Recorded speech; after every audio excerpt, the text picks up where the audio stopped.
Salmo 63, um salmo de Davi, e o salmo diz o seguinte, os irmãos acompanham a leitura comigo. Ó Deus, Tu és o meu Deus forte, eu te busco ansiosamente, a minha alma tem sede de Ti, meu corpo te almeja como terra árida, exausta, sem água. Assim eu te contemplo no santuário, para ver a Tua força e a Tua glória, porque a Tua graça é melhor do que a vida, os meus lábios te louvam. Assim cumpre-me bendizer-te enquanto eu viver, em Teu nome levanto as mãos. Como de banha de gordura farta-se a minha alma, e com júbilo nos lábios a minha boca te louva, no meu leito, quando de Ti me recordo e em Ti medito durante a vigília da noite. Porque Tu me tens sido auxílio, à sombra das Tuas asas, eu canto jubiloso. A minha alma apega-se a Ti, a Tua destra me ampara. Porém, os que me procuram a vida para a destruir, abismar-se-ão nas profundezas da terra. Serão entregues ao poder da espada e virão a ser pasto dos chacais. O rei, porém, se alegra em Deus. Quem por ele jura, gloriar-se-á, pois se tapará a boca dos que proferem mentira. Amém, irmãos? Que coisa maravilhosa a palavra do Senhor. Quero me deter com os irmãos apenas no verso 3, que diz assim, porque a Tua graça é melhor do que a vida, os meus lábios te louvam. Vamos ler todos nós? Vamos ler juntos? Porque a Tua graça é melhor do que a vida, os meus lábios te louvam. Queridos, nós estamos diante de um salmo em que Davi está enfrentando momentos difíceis de perseguição, de sede, de aflição, de muita luta, e num deserto de Judá. E aqui a gente não vê em momento nenhum Davi abrindo a sua boca para clamar, né, por água, para descedentá-lo, a clamar por proteção, ou por conforto, ou por qualquer outro tipo de provisão que a gente possa imaginar, né? Então, muitas foram as lutas neste momento, mas o salmista Davi aqui, ele nos mostra como ele refletindo sobre os feitos de Deus sobre a sua vida, ele irrompe em louvor, em gratidão a Deus, e ele se empenha em uma busca, né, de alma ardente pela presença do Senhor, e se compromete em bendizer ao Senhor em todo o tempo, enquanto ele viver. Pela graça de Deus, o salmista reconhece isso. Ele reconhece que o seu Deus é Deus gracioso, é Deus de toda graça, e ele exalta essa graça que nos sustenta. Todo viver, querido, é pela graça. E a vida cristã só pode ser entendida pela graça de Deus. Isso deve ser muito notório para mim e para você. Isso não é notório para o ímpio, mas para nós tem que ser muito notório. A graça de Deus nos sustentando todas as coisas, principalmente a nossa caminhada cristã, do início ao fim, para que ninguém se engrandeça, para que ninguém se glorie diante do Senhor. Mas essa graça, de fato, acompanha a todos nós. E do começo ao fim, no tocante à salvação, tudo é pela graça. Todas as vitórias do Senhor são pela graça.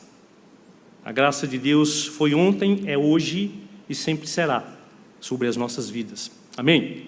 Então a gente vai tirar algumas lições aqui. Eu dei como tema a nossa mensagem, tudo pela graça, ou tudo é pela graça. Certo? A gente precisa guardar essa certeza aí no nosso coração. Porque as nossas necessidades, queridos, elas clamam pela graça de Deus. As nossas necessidades buscam a graça de Deus, porque só a graça de Deus as supre. Todas elas. Todo suprimento, toda provisão vem do Senhor, e o salmista reconhece isso. O salmista reconhece aqui que Deus é o seu auxílio, que Deus é o seu amparo, que Deus dá vitória sobre os seus inimigos. E aí, neste salmo, ele não ora pedindo outra coisa a Deus, senão ele louva a Deus. Louva a Deus por sua maravilhosa graça. Tudo pela graça.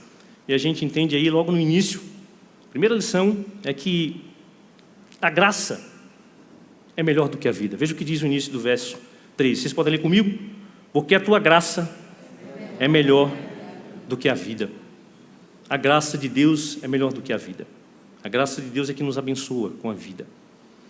Tudo nessa vida, querido, minha querida, meu querido irmão, tudo é passageiro. Tudo debaixo do sol é vaidade. Tudo debaixo do sol tem seu começo e tem seu fim. A graça de Deus não. A graça de Deus ela é eterna. A graça de Deus sempre estará presente nas nossas vidas. A graça de Deus deve ser reconhecida por todos nós. Essa graça, de fato, é melhor do que a própria vida, porque ela nos abençoa com a vida. Um servo de Deus, ele disse o seguinte a respeito da graça: a graça de Deus é o único fundamento da nossa vida. Nada podemos desejar melhor, nem mais necessário para nós. Nosso desejo deve ser por graça de Deus. Qual é o problema que você está enfrentando, meu irmão ou minha irmã? Qual é a luta da sua vida? Eu sei que em cada luta tem uma resposta correspondente que a gente almeja recebê-la. Mas antes de tudo vem a graça. O que nós devemos ansiar e desejar e buscar e pedir a Deus: me dá graça. Porque pela graça vem o fortalecimento, pela graça vem a vitória, vem o que nós pedimos, segundo a vontade do Senhor, no tempo dEle, quando Ele quer, se quer nos dar. Mas pela graça nós suportamos todas as coisas. E agora aqui eu lembro de Paulo, né? Quando ele pede a Deus por 3 vezes que tirasse aquele espinho da carne. E Deus responde o que para ele? A minha graça te basta. Como é preciosa, irmãos, a graça do Senhor nas nossas vidas. A gente precisa lembrar da graça. Todos os dias a gente precisa lembrar da graça de Deus. Porque não tem um dia sequer que nós não sejamos agraciados pela graça. Todas as coisas boas que nós vivenciamos nesta vida têm o seu valor. Tudo que você imaginar de bom nessa vida tem o seu valor. Mas a soma de tudo isso não pode ser comparado pela graça. A graça nós sabemos que é favor imerecido. Nós sabemos muito bem disso, traduzimos assim facilmente. Acho que a gente sabe de cor isso aqui. Graça é favor imerecido. Mas graça é também sinônimo, graça é prova de amor de Deus por nós. Graça é prova de bondade de Deus para conosco. Graça é prova de grandeza, de fidelidade, de misericórdia sobre as nossas vidas. Graça é sinônimo de provisão ininterrupta nas nossas vidas. Tudo é pela graça. Por isso que a graça é melhor do que a vida. A graça do Senhor é melhor do que todas as coisas. A graça faz parte da essência do nosso Deus. Ele é Deus gracioso. A graça é um atributo de Deus. Ele é Deus gracioso. Que coisa maravilhosa, eu e você, pela graça de Deus, entendermos isto. Que coisa maravilhosa é a gente saber que pela graça de Deus vem tudo que nós precisamos. Que coisa maravilhosa é a gente entender que pela graça de Deus nós podemos reconhecer os feitos do Senhor. Pela graça de Deus nós podemos recordar, pensar no Senhor, nos seus feitos. Pela graça de Deus nós podemos encher o nosso coração de gratidão. Pela graça de Deus nós podemos render louvor ao Senhor. E esse é o segundo ponto da nossa mensagem. O segundo ponto é: a graça produz verdadeiro louvor. Você pode repetir comigo? A graça produz verdadeiro louvor. É o que diz o texto, a parte B desse versículo. Porque a tua graça é melhor do que a vida. O que é que diz agora? Os meus lábios te louvam. Os meus lábios te louvam. Veja o que esse homem de Deus disse, que coisa linda. O louvor é a música que a graça desperta no coração. O louvor é a música que a graça de Deus desperta nos nossos corações. Pela graça de Deus, a gente entende. E quando a gente entende e reconhece quem Deus é e quão dadivoso Ele é, a resposta esperada de todo esse agir da graça é que nós louvemos o Deus da graça, louvemos essa graça desse Deus todo-poderoso. Por isso, queridos, que o nosso culto ele precisa ter vida, o nosso culto precisa ter alegria. O nosso culto não pode ser algo mecânico, né? Algo que cai na rotina e que a gente faz, né? Como algo no automático. Não, a nossa graça precisa ser, como o pastor acabou de falar aqui, né, no início, quando ele pegou a palavra agora antes de eu subir ao púlpito. A gente tem que cantar com o entendimento. A gente tem que cantar com a alma. A gente tem que vir aqui entendendo o que viemos fazer. A gente veio aqui, estamos aqui prostrados, rendidos diante do Deus de toda graça. Viemos aqui por sua graça, viemos buscar a sua graça. Estamos sendo ministrados por sua graça. Graça de Deus do começo ao fim, então louvado seja o nome do Senhor. A Ele, de fato, todo louvor, toda adoração, tudo provém desse Deus maravilhoso. Por último, querido, eu gostaria de dizer a você o seguinte: a graça de Deus sustenta toda a vida, e de forma toda especial a nossa vida em Cristo. Ela deve ser totalmente notória para mim e para você. Ela deve ser assim. Vai em Efésios comigo. Abre Efésios 1. Abre Efésios 1, por favor. Veja o que aqui diz Efésios 1, de 4 a 6.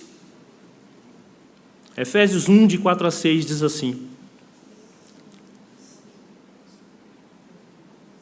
Esperar os irmãos, né? Estou sendo meio ligeiro, né? Não estou como o pastor Edson. O pastor Edson é ligeiro. E às vezes parece que eu sou mais ligeiro do que ele, né, irmãos? Falando e... Vamos lá, Efésios 4, de 1 a 6, vai dizer assim. Os irmãos podem ler comigo, tá bom? Vamos lá.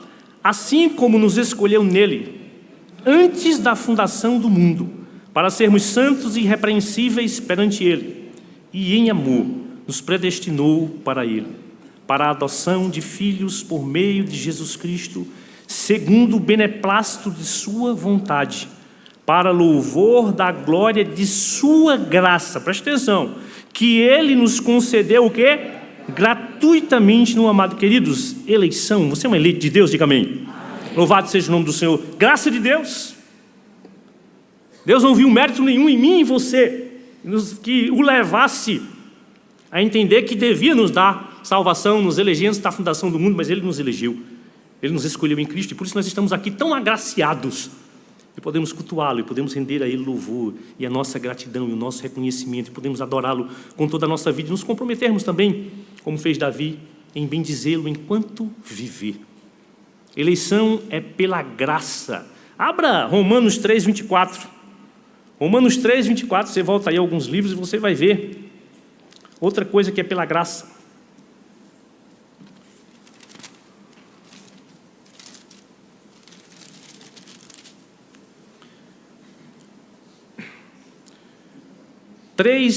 Romanos 3, 24. Vamos ler todos nós? Sendo justificados gratuitamente por sua graça, mediante a redenção que há em Cristo Jesus. Justificação é graça de Deus nas nossas vidas. Fomos declarados justos. Nenhuma condenação pesa sobre nós. Sabe por quê? Porque a graça de Deus foi, é e continuará sendo sobre a minha e sobre a sua vida. Justificados fomos gratuitamente no amado da nossa alma, em Cristo Jesus. Vamos abrir João 17, 17. Todas essas coisas são passos importantíssimos na nossa salvação. João 17, 17 é muito conhecido, talvez alguém já saiba de cor aí, alguns dos irmãos, tenho certeza disso. Vai nos mostrar que santificação também é obra da graça do Senhor. Ainda que sejamos ainda pecadores, somos santos. Fomos separados por Deus, estamos sendo santificados, e um dia seremos santos plenamente, por causa da graça do Senhor, da intercessão de Jesus Cristo. O que é que Jesus diz em sua oração pelos seus discípulos, por todos nós, seus servos? O que é que ele diz? Santifica-os na verdade, a tua palavra é a verdade. É Deus quem nos santifica, irmãos, é graça de Deus. Enquanto se precisa por aí reunir à procura de milagres, enquanto se precisa por aí esperar que a igreja possa canonizar alguém, Deus já nos declarou santos. E se Deus diz que é santo, e ninguém tira esse título dos seus filhos, é pela graça de Deus. Louvado seja o nome do Senhor. Somos santos sim, santos no Senhor Jesus. Louvado seja o seu santo nome. Não operamos nada por nossa própria força, mas pela graça de Deus Ele nos usa como canais. A graça de Deus flui através dos seus santos, de mim e de você. Nós não podemos fazer nada, nós não merecemos, mas Ele nos usa por sua graça. E os santos de Deus são abençoados. Podem andar em santidade, podem buscar, podem se esforçar para andar em pureza de vida, tudo isso pela graça, reconheça isso. Outro passo importante na nossa vida, pela graça do Senhor, Filipenses 1,6. Abra comigo Filipenses 1,6, vai lá na frente agora, depois de Efésios, onde você estava. Depois de Efésios vem Filipenses, eu já passei de Filipenses. Efésios 1,6. Veja que coisa maravilhosa, que também é pela graça de Deus, tudo é pela graça de Deus. Você pode ler comigo, meu irmão, se você já achou, vamos lá, porque o meu tempo está correndo, está acabando. Estou plenamente certo de que aquele que começou boa obra em vós, há de completá-la até o dia de Cristo Jesus. Perseverança dos santos é obra da graça do Senhor. Vamos perseverar, vamos perseverar. Os filhos de Deus vão perseverar em santidade, vão perseverar seguindo a justiça, seguindo a graça do Senhor, vão perseverar porque o Espírito Santo de Deus persevera em nós, por nós e através de nós. Graça de Deus, queridos. A gente nota, irmãos, que de fato não tem como desassociar a graça da nossa caminhada cristã. Eu gostaria de finalizar com João. Abre João 1. João 1, 16. Acredito que é João 1, 16. Vamos lá. 17, 16. Eu não vou mais ler com os irmãos não, porque o meu tempo já expirou, tá certo? Já estou agora na prorrogação. Mas os irmãos vão ter mais um pouquinho de paciência comigo, tá certo? Poucos minutinhos. O que é que diz? Porque todos nós temos recebido da sua plenitude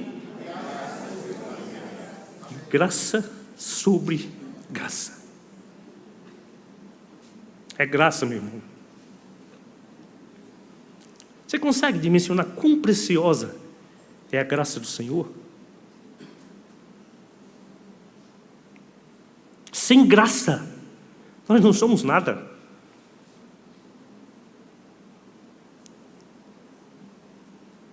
Sem graça, nada é nada. Tudo, todas as coisas, subsiste nele, no nosso Senhor, no nosso Salvador. Tudo é graça dele.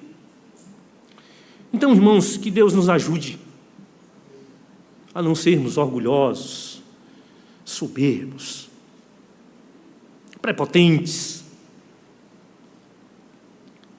E Deus nos ajude a estarmos sempre quedados aos pés de Cristo, humilhados na sua presença. Porque é aí que a gente experimenta e que a gente vislumbra e que a gente usufrui mais e mais da graça de Deus, que se torna mais e mais notória na vida dos quebrantados, humildes, na vida daqueles que reconhecem que nada são, se não for a graça do Senhor. Que Ele nos abençoe, continue a cuidar de nós, que jamais se aparte dos nossos lábios o louvor a esse Deus gracioso, o louvor por essa graça de Deus que nos assiste em todos os momentos das nossas vidas. Eu não sei quando a sua luta vai acabar. Ela vai acabar, a graça de Deus não. Amém? Vamos ficar de pé. A graça de Deus há de nos sustentar sempre, irmãos. Confiemos nesta graça abundante que é derramada sobre nós diariamente, incessantemente, pelo Deus de toda graça. Eu vou orar, em seguida os irmãos vão cantar. Deus, nós te agradecemos por este momento gracioso na tua presença, por tua palavra, Senhor. Tu és o Deus de toda graça, de fato. A semelhança do teu servo Davi, não nos deixa esquecer, não nos deixar de conhecer, reconhecer a tua graça, de entendermos que ela é suficiente, ela é tudo o que nós precisamos. Não nos deixa, Deus, nos apartar desta graça. Cuida de nós, derrama sobre nós as tuas bênçãos graciosas. Contempla-nos, Deus, pois nós precisamos tão somente do Senhor e da tua graça, para que caminhemos bem nesta terra, com os pés aqui, mas com os nossos olhos fitos no autor e consumador da fé, Cristo Jesus, o nosso Senhor gracioso. A Ele a honra, a Ele a glória, a Ele todo o louvor. Amém.